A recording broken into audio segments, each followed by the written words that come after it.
Ooh, ooh, ooh.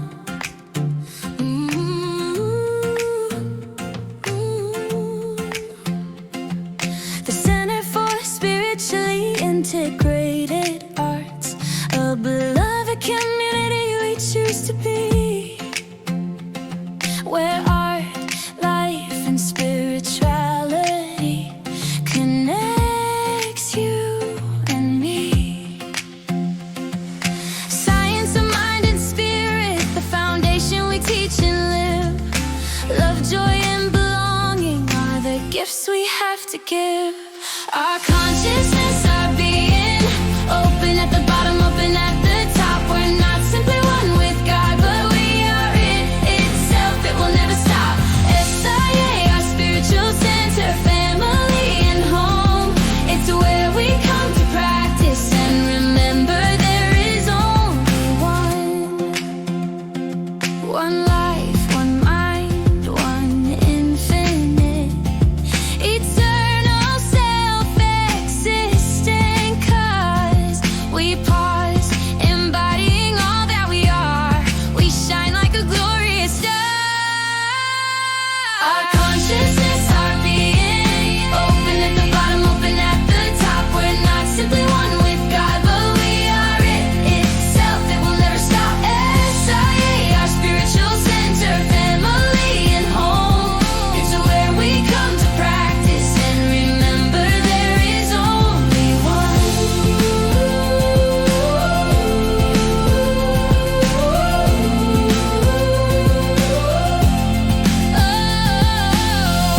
Spirituality, it's our way of life. We value laughter, truth, and justice. We express artistry as our living practice. So come and join us at SIA.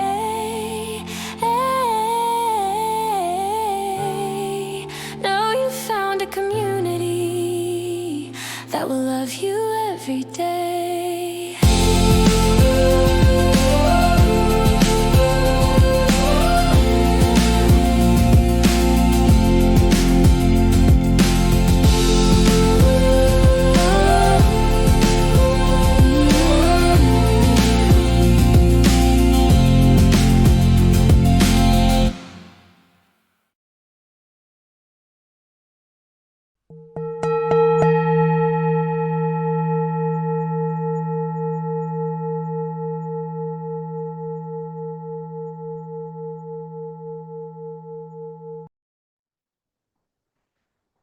Namaste, greetings and blessings, and welcome to the Center for Spiritually Integrated Arts.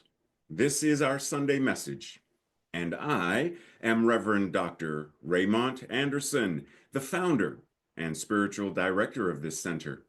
And I invite you to watch not only this Sunday message, but any of our archived messages.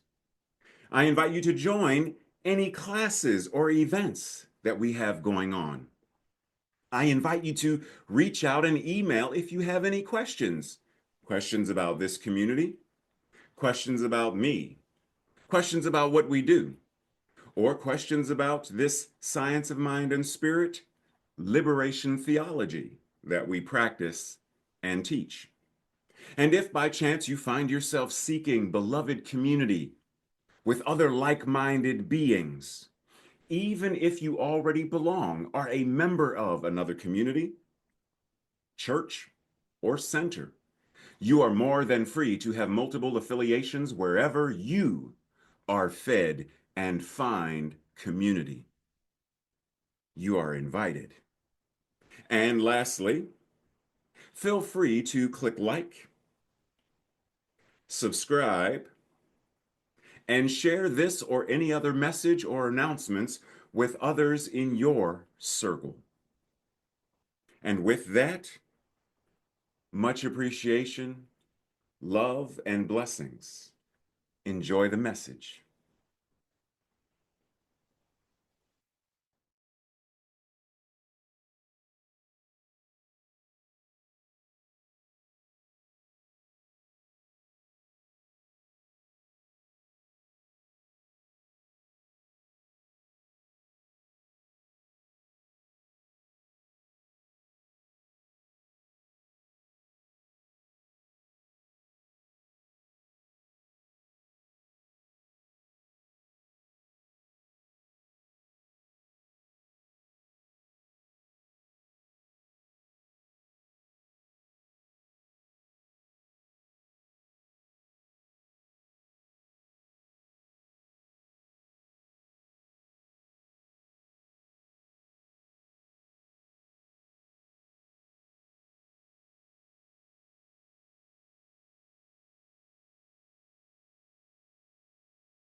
Namaste and greetings as we get ready to close out February. How did we get to February already? Or next week is March. How did we get to March so fast? Is it you? Is it because of what you're doing with time? I'm just saying. If it's you, stop. So this week, what are we talking about this week? We're talking about that which is on the edge of the possible. So, of course, we start off with a basic question. Well, what is possible? The realm and consciousness of possibility is where dreams begin and take form. Take that in first. The realm of consciousness, or the realm and consciousness of possibility, that's where dreams begin and take form. Because we cannot create something that we don't believe is possible. The Wright brothers would have never been able to take flight if they didn't believe it was possible. Why bother trying to create something that you already believe is impossible? Right, it makes no sense. So we cannot create what we don't believe is possible. Do we believe a world that works for all is possible? Because if we don't, we can't create it. If we believe it is impossible to end war, then war will continue to be because we do not believe that peace is possible. So this week we are going to awaken or reawaken our individual and our collective imagination by daring to believe in a world that is shaped by love, justice, equity, inclusion, creativity, and the power of spiritual vision, or the creative power of spiritual vision, as it says. I'm quick to tweak things and change them up. So what does it mean to reawaken or to awaken? Just simply awaken your own imagination. What is possible, or what would be possible if we really believed, and if we really lived as though we believed anything is possible?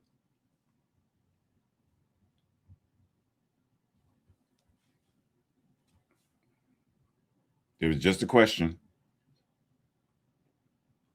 If we believed anything was possible, what would be possible? When we move into the unknown inside of us and embrace the inarticulate edge of our current awareness, if we are willing to stay there, feeling with our whole hearts and not leaping back into our minds to escape the uncertainty, new wisdom is born and transformation can occur. Are we willing to move to the edge of our current awareness, to that place of uncertainty, that place of mystery, without jumping back into the same mental paradigms of inaction? When Dr. Holmes says, we are not bound by precedent, but by principle. Precedent says, well, this is the way it's always been. It's the way it's always going to be. In order to have new wisdom be born and transformation to occur, we have to say, just because it's how it was doesn't mean that's how it has to be now, and certainly not how it has to be in the next now moment. Slavery was a thing. And while in many places in the world there is a form of, but we'll say here, chattel slavery in the United States was a thing. Now it is not. But why not? It used to be. Well, we used to talk on phones like this too. We used to ride on horses everywhere. So if we want something new, we must be willing to push the boundaries and truly have a new thought. So, by any chance, from last week, do you remember when I said the following? Faith can move mountains. Do you remember this? If you don't, then I invite you to go back and rewatch. Okay, because it's going to be important playing in. Because I also mentioned faith that moves mountains, and I gave an acronym for faith. We're expanding upon this today. Okay. Faith that knows possibility. That's what we need. A life-affirming faith that knows possibility. Because when we have life-affirming faith, which is faith that is rooted in love, then we are able to do life-affirming things that create life-affirming series of dominoes and ripples through the cosmos. We change things. It's not rooted in fear. It's not rooted in anger and hatred. It's rooted in love.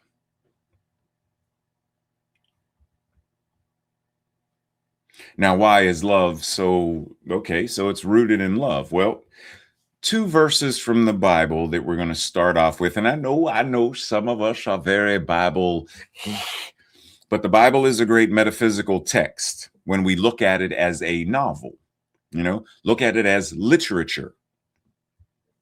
Because as Alan Watts once said in telling a story about a Zen master, the Zen master's response, the person came to study the great Zen text, the scrolls and books and stuff. And the Zen master said, when you truly understand Zen, then no matter where you look or what you read, you will find Zen there. The newspaper, you will find Zen. The telephone book, you will find Zen. Alice in Wonderland, you will find Zen. Same thing. When we approach all text from a metaphysical point of view, so let's explore.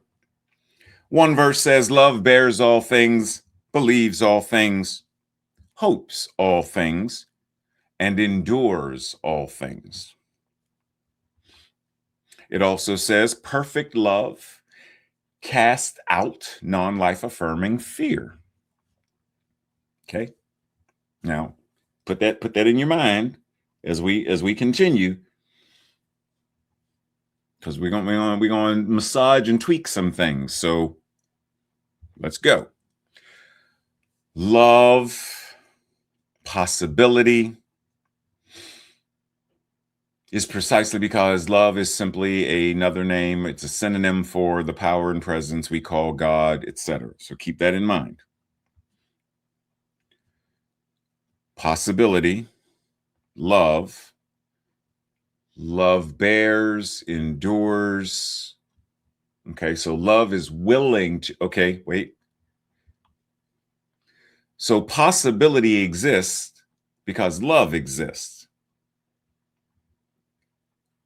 Love makes the possible possible. That which God is as infinite possibility is the precise thing, the precise reason that possibility ripples throughout all of creation as a thing. If love did not exist, if God did not exist, okay? So possibility exists because the power of love, creation, all of these things exist. Dance was created out of love. Pottery out of love. And yeah, some people say, well, there was a need for pottery. Then why is it so ornate? Why did people start decorating it and creating variations of it? Because it became an art form. It was no longer simply functional, but even functionality is born out of love. I need something to carry water from the river to my family so that they can drink. I do that out of love. I carry water so they survive, so they live. Love. I carry water so that we can water the crops. I carry what? Love. It's all birthed out of love. To such a degree that, dare I say, well, first, you know who this is? Gene Roddenberry, the creator of, you said Star Wars? No, Tracy. Star Trek. USS Enterprise. Come on now. So, I, in my observations, etc., it's where I get the Gene Roddenberry created the characters of the original Star Trek series out of his love for the possibility of what united, harmonious, peaceful living could be on planet Earth. Because he envisioned not just are there humans working together, but there are beings of other species and things, aliens from other worlds and galaxies that coexist. A united federation of planets. He created this out of love. And from his love of these characters and this story, you know, we got inventions like James T. Kirk using a communicator, right? But that design of the communicator became what we acknowledge and recognize as the flip phone. Gene Roddenberry's love of these characters eventually led to another person who loved the design, who loved creation, who loved whatever, created the flip phone.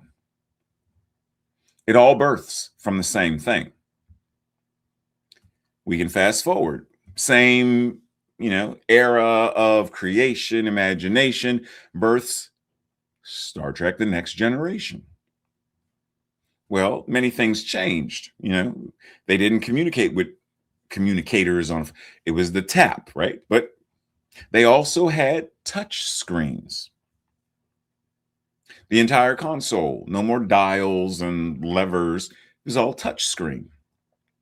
Well, so are our smartphones and computer screens and ATM machines and point of purchase. You see how this man's inventiveness, imagination rippled, and how his imagination inspired others in their imagination and their creativity and their love of, which birthed, which created, which manifested, and so on.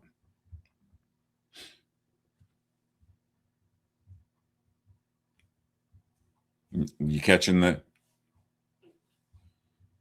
So when we say perfect love casts out fear, well, the fear of the unknown. No, if I'm in the space of infinite love and absolute love, now it doesn't mean I won't feel afraid, but it means I will not let the fear control me. I will feel it and I will act anyway. I will endure the discomfort in order to create. We are continually venturing into the unknown to bring forth every single drop of our essence as we work to become people who tear down old, outmoded, oppressive structures, give birth to new ones, and help all human beings have the opportunity and choice to be who they came here to be. So just breathe it in. Because our invitation is to ask, in what way am I venturing into the unknown? What does it look like? What does it mean for me to bring forth every single drop of my essence? What old and outmoded and oppressive structures am I tearing down within my own consciousness, with my own life, my relationships, etc.? How am I giving birth to new ones that are more life affirming? Ones that help me individually and help those around me to have the opportunity and the volition and choice to be who they choose to be.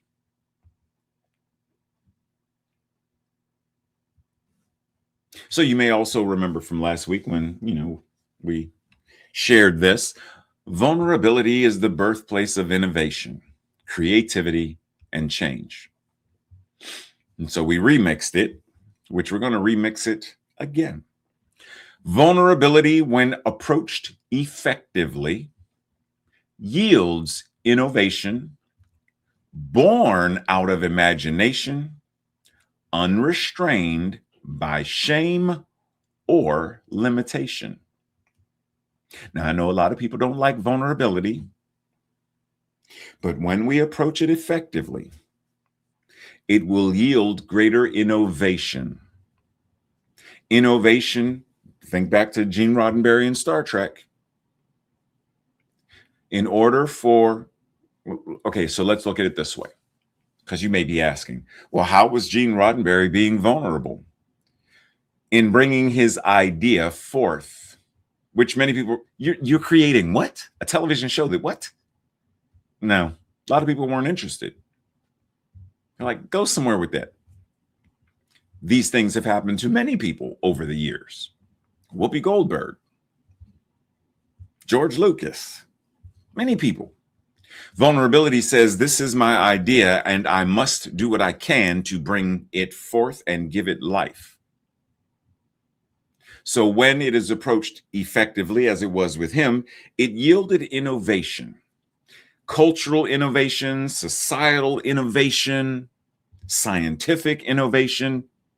There are many people who said they wanted to become astronauts. They went to work at NASA. They studied and they worked to get to NASA because of Star Trek.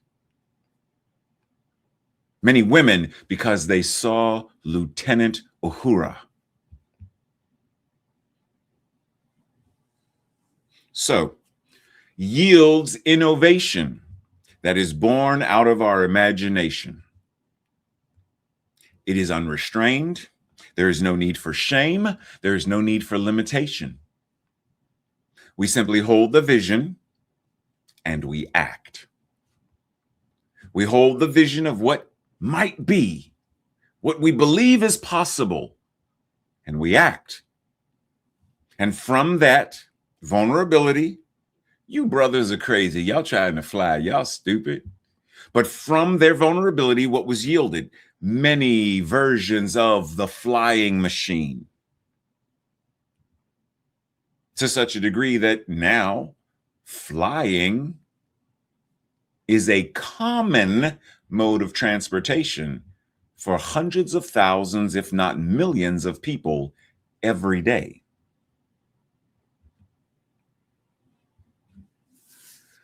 One of the essential tools of faith is imagination.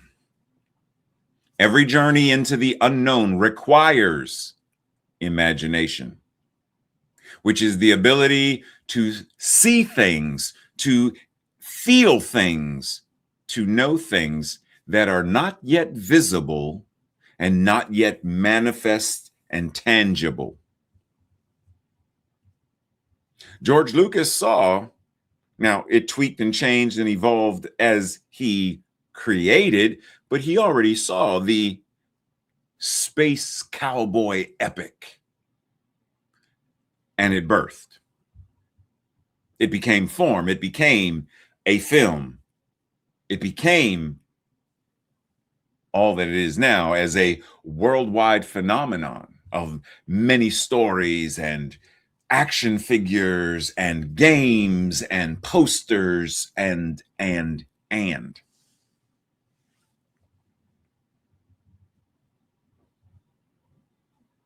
In what way are you? In what way am I? In what way are we engaging in the power of our imagination to see a thing that is there and continue it until we bring it into fruition? At one time, this was the image of the camera that eventually became, to the degree where now there are many directors and filmmakers who don't even use film. You're a filmmaker who doesn't use film to film. What? If you don't use film to film, how do you film? Sorry, Rainica. You get where I'm going. Because when we step into this aspect of faith and imagination, it automatically yields itself and moves into evolution. It changes, it morphs. The old and outmoded and the new and emerging. We could do this exact same thing with all of the structures, be it education and medicine and politics and governance and the legal system, even penitentiaries and jails. We could revolutionize the entire system of everything if we approached it effectively, rather than still trying to do it the way it's always been done. Standing on the edge of the possible asks us to lean beyond what we think we know and dare to envision what could be possible regarding politics and equity and justice, what could be possible regarding eliminating gun violence, mass shootings, what could be possible in making sure that there are homes for everyone who wants to live in a home, that there is health care for everybody. What could be? Both Howard Thurman and Ernest Holmes invite us to lift our sight from small temporary fixes and see with the large view, the bird's eye, the eagle eye view, a faith that is wide enough and far enough and deep enough to hold and transform the world. Science of Mind teaches that there is a power greater than we are, a law of good that responds to our thought. When we align our collective consciousness with that vision, we multiply our impact and influence exponentially. This week's theme reminds us that the edge isn't just a metaphorical cliff. It is the threshold where faith meets action, where imagination meets the law, and where we step boldly into a large idea of who we are and what we can co-create together. What could be? You know, that whole idea reminds me of to boldly go where no one has gone before, to create a world that has never been before, but we know and believe that it can be. And we are choosing to live long and prosper because we understand, as the medallion that Spock is wearing, Kol Ut Shan, infinite diversity and infinite combinations. It is a concept deep within the Vulcan culture. Infinite diversity in infinite combinations. And what does it mean to honor and celebrate and include what could be. And we breathe.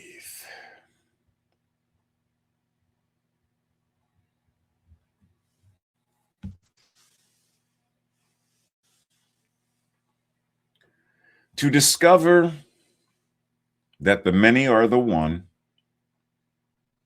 and that the one is the many, is to realize that both are words and noises representing what is at once obvious to sense and feeling, and an enigma to logic and description.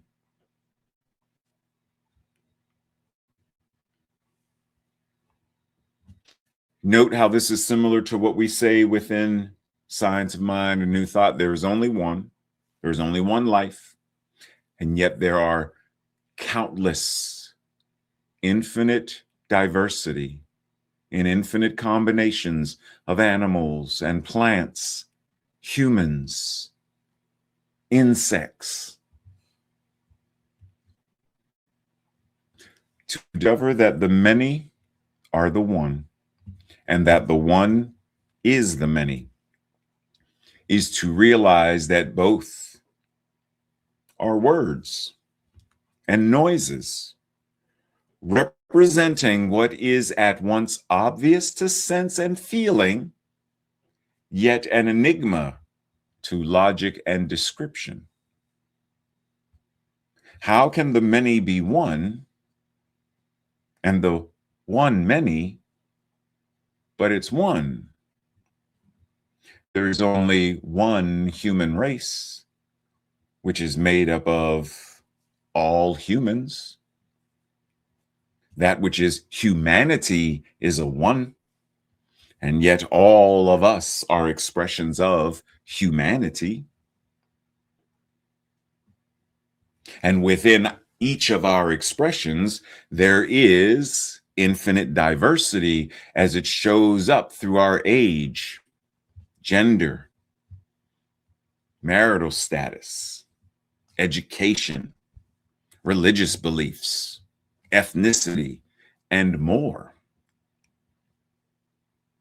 Because any permutation and combination of each of these things in those circles and slices of pie automatically change the vastness of how we show up, how God expresses in, through, and as us.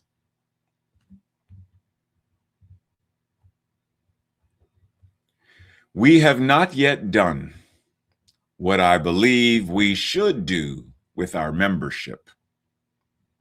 We have yet to see what the multiple consciousness of a church body can do if the members are properly trained. If they permit somebody to exercise authority over them, not over their theology, not over their private lives, but over one thing only, their spiritual concepts.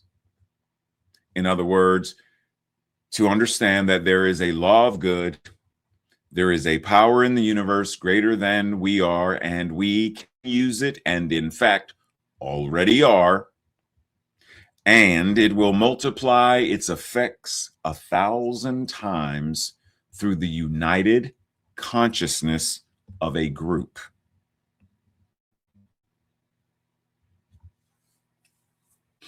How are we gathering as like-minded individuals for the common goal, the common creation of a world that works for all? Just as an example.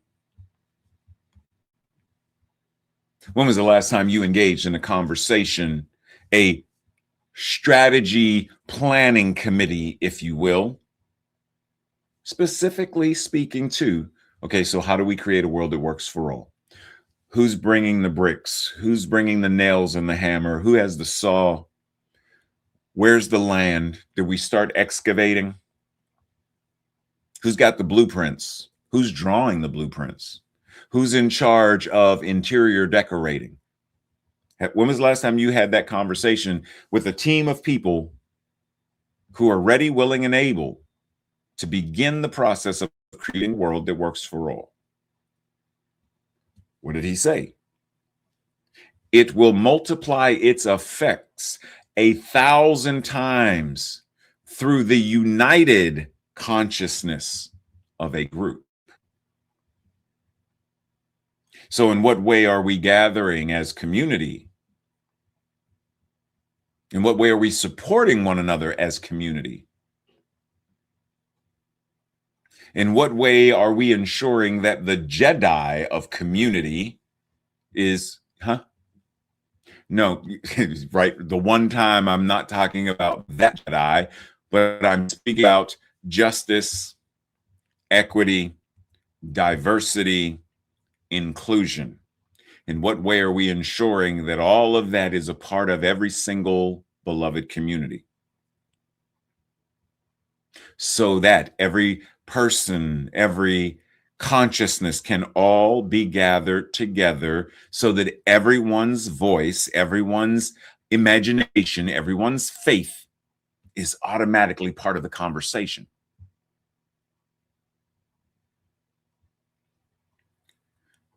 So, what does love say is possible?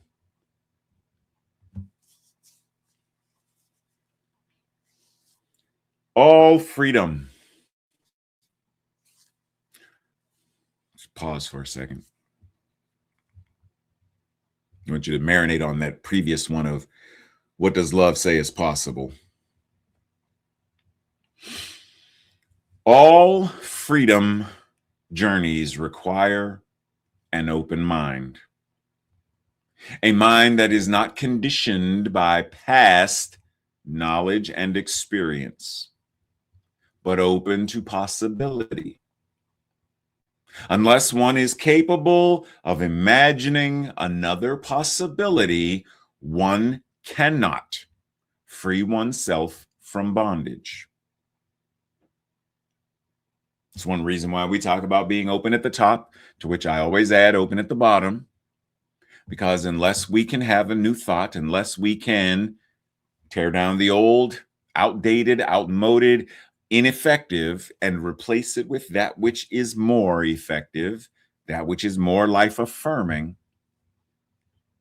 then we're going to be stuck in the bondage of same old, the way it's always been.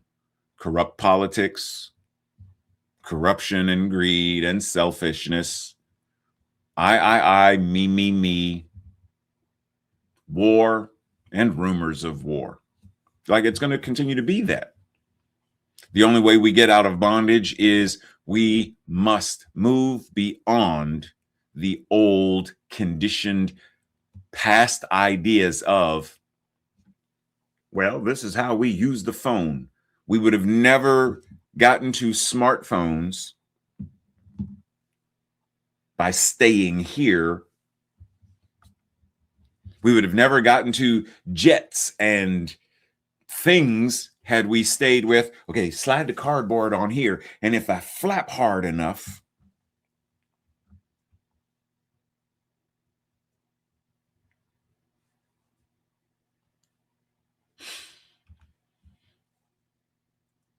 of the great number of people who feel outraged over what seems to be a terrible miscarriage of justice, how many do something concrete about it?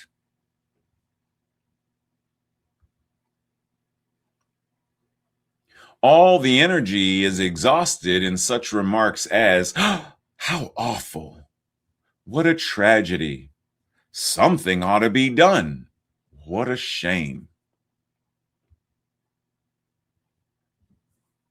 Again, our emotional reaction to situations causes us to adopt measures that bring quick and temporary relief from the immediate pressures on us, but do not have much effect on the situations themselves. The real purpose is to relieve only ourselves. Somehow, we must find that which is big enough to absolve us from artificial and ineffective methods for increasing welfare and well-being. This means the large view, the great faith, which will release the vast courage. Okay, so let's break this down a moment. Let's go back for a second. So when Howard Thurman says this, and what he said prior to that, there are a lot of people who are outraged about the miscarriage of justice. And okay, but how many of us are actually doing something about it? There are a lot of people, oh, what a tragedy. Oh, what a shame. Oh, life in such and such forth and forth. Okay, but what are we doing about it? Right? Putting a Band-Aid on your steering wheel as though that will somehow fix a flat tire is how we handle a great many of our social ills. Why have we not stopped mass shootings? Because we are not effectively addressing what is at the cause. We are putting bandages on steering wheels while the brakes are broken. We're adjusting the mirror while the gas pedal is stuck.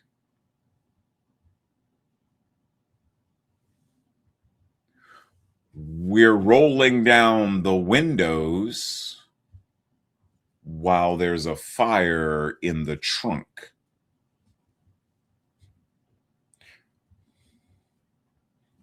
And we do this because we want to relieve our own pain and suffering and anguish, which is one reason why a lot of folks in New Thought say, don't talk about that stuff.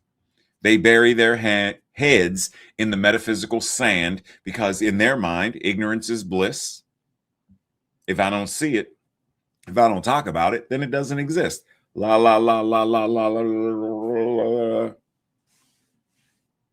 That doesn't work. It doesn't work.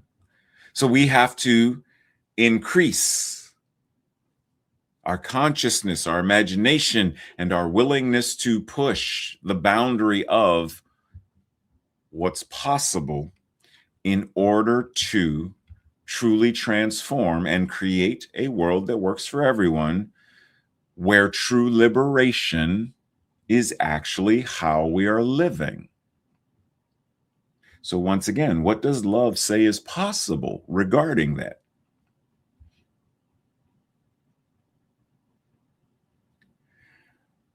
The pent-up energy of life and the possibility of further human evolution work through each person's imagination and will. The time is now, and the place is where we are.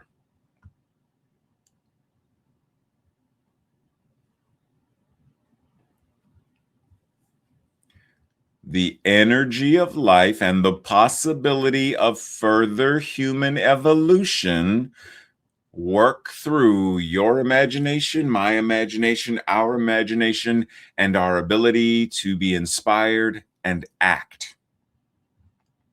And the time to do that is now, and the place to do that is precisely where we are now. So you may remember from last week when we talked about innovative new thought and this and that, right? Well, because of where we are this week, we're talking about something slightly the same, yet slightly different. Transformation, healing, and evolution occurs when we live our faith originating from love. When we live our faith originating from love, transformation, healing, and evolution occur. The phoenix is reborn from the ashes. So are we living our faith from love, originating from love?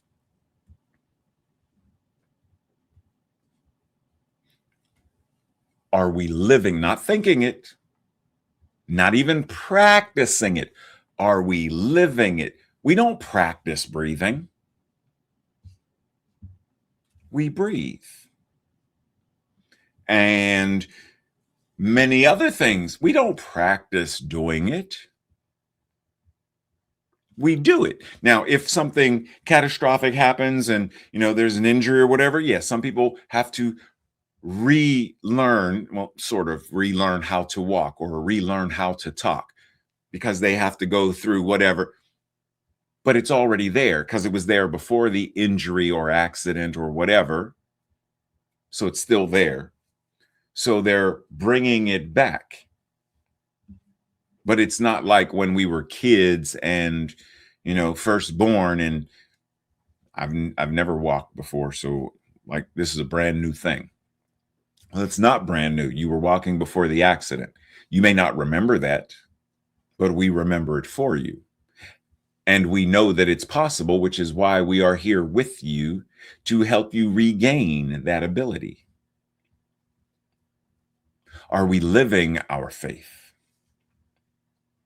We must relight the torch of our imagination by fire cut from heaven.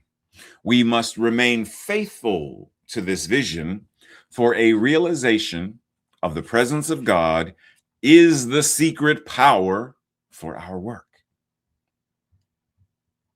Are we set ablaze with the vision, with the imagination, with the what does love say is possible?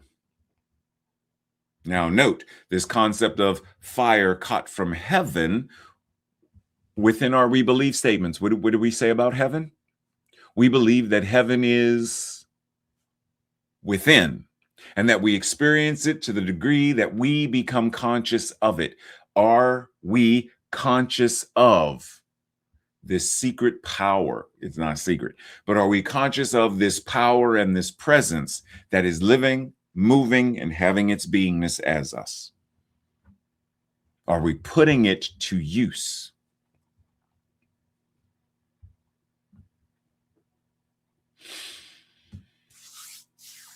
We must remember that at the level of the daily round, we must put on our courage. We must put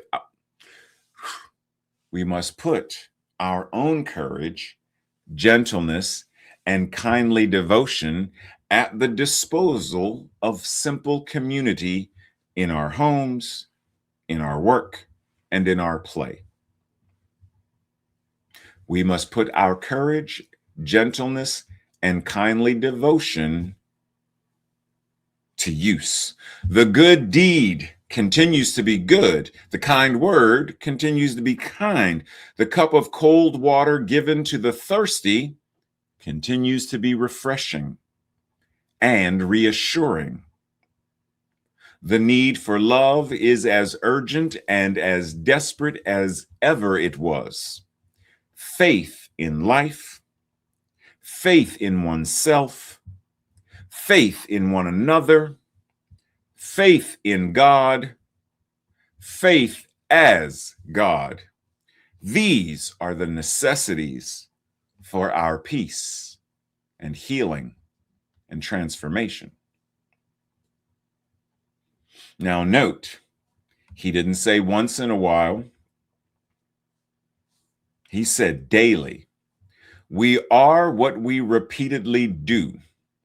Excellence, mastery is not simply an act, then, it is a habit.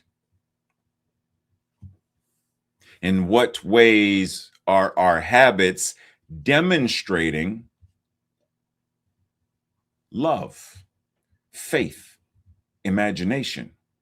No matter what it is we do on any given day, the habits of how I tie my shoes, put on a jacket, shovel snow back in January, chip ice, all that stuff. How does it demonstrate Whatever the habit is, can I identify it and say life affirming, non-life affirming, shift. Life affirming, non-life affirming, shift. Non-life affirming, non-life affirming, non-life affirming, life affirming, shift, shift, shift. Ideally, all of the things we engage in moment by moment every day should be expressions of love, the embodiment of love, creativity and wisdom, and all of these things. And even when we may not identify that it's there, I am extremely mad, pissed off about the conditions of, yeah, feel it, acknowledge it, and then identify what is yours to do. To write senators, congresspeople, to protest peacefully, to boycott. What is yours to do? Create a quilt. Do decoupage. How do you express the divine? As we reconnect with this core tenet of Science of Mind and Spirit 4.0, we are invited and encouraged to remember that while we cannot change every single experience, we cannot change every condition, we cannot change every effect, we do have both the ability to change many of the effects and many of the conditions and many of the experiences of life, as well as the ability to change our response to them 100%. Rooted in and as love, applying life-affirming faith, imagination, innovation, and bolstered with the courage to face it all, we most certainly can manifest our vision. Do you believe? You know, it's funny that I just said that. Do you believe? I used to have a sign language performance company of that name, Believe. It was an acronym, BELIEVE. Being empowered, living inspired, exemplifying victory every day. Do you believe? This week's affirmation, our declaration, I will say it first. If it resonates with you, I invite you to repeat it with me the second time. I am a co-creator of a world I am imagining into being with my every thought, word, emotion, and deed. Together. I am a co-creator of a world I am imagining into being with my every thought, word, emotion, and deed. What does love say is possible? This week's opportunity to journal and discuss. Number one, what is something that I at one time thought was not possible for me to do or to be or to have, which I now know was possible? What made it possible? Number two, how often do I exercise my imagination in life-affirming and non-life affirming ways? How often do I exercise my imagination in life affirming and non-life affirming ways? Examples of each include. Number three, what is possible for me to be, do, and have currently? What about for SIA, CSL, for New Thought as a movement, for the United States of America, for Earth? What is possible to be, do, and have? And lastly, In what ways do I exercise my body, mind, emotions, and spirit daily? What could I do more of or less of to be more effective? And breathe. As we continue our practice out and about in the world, this week, have a conversation where you practice explaining how love makes the possible possible. Breathe. As we enter into that space of infinite awareness, knowing love is all there is, that means infinite possibility is living, moving, and having its beingness as us. Every atom and every molecule all move because of the energy of possibility. They are alive because of the energy of love, moving all of creation as us. Our thoughts move because love moves. Our breath moves because love moves. Our blood, nervous system, digestion, all of this movement because love moves. Love is not stagnant. Love is not still and motionless. Love moves. Love is a verb. Wisdom moves. Wisdom is a verb. The divine moves. The divine is a verb. Even in things that appear to be motionless, that mountain, that rock, we know it is alive with atomic energy as the molecules shift and move and bounce. It is alive. It is spirit showing up as and in the form of rock, granite, marble. It lives because the universe lives. It moves because the universe moves. And so knowing this, then everything that we do has the crossroads, the opportunity to shift into more effective transformation, healing, and evolution, and more effective transformation, healing, and evolution for myself individually and all collectively.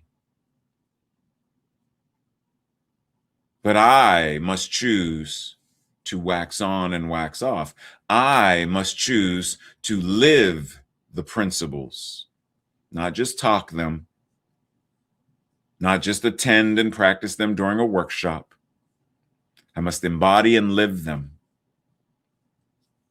And so as we come to close for today's message and we come to close the month of February,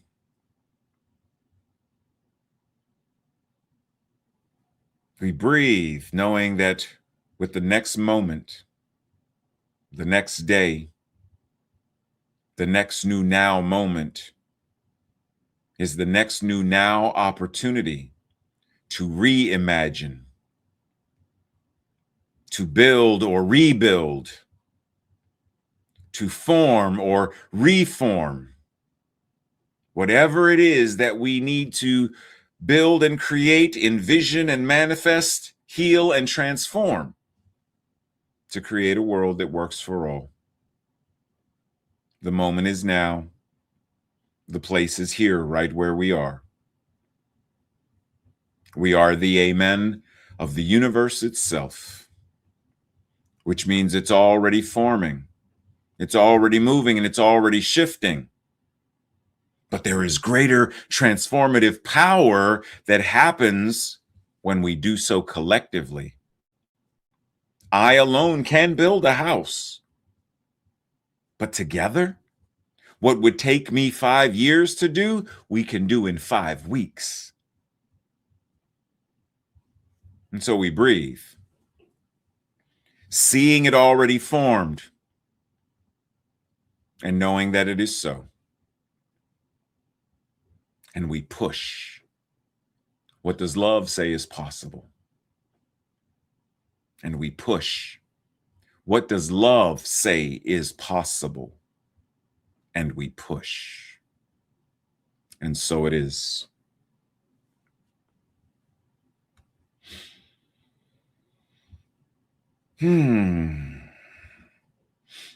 Namaste, blessings, much love and appreciation as always. Thank you for being here. Make sure you click like and share the link with those you think might benefit from the message. Invite some family and friends to join us in the work that we are doing.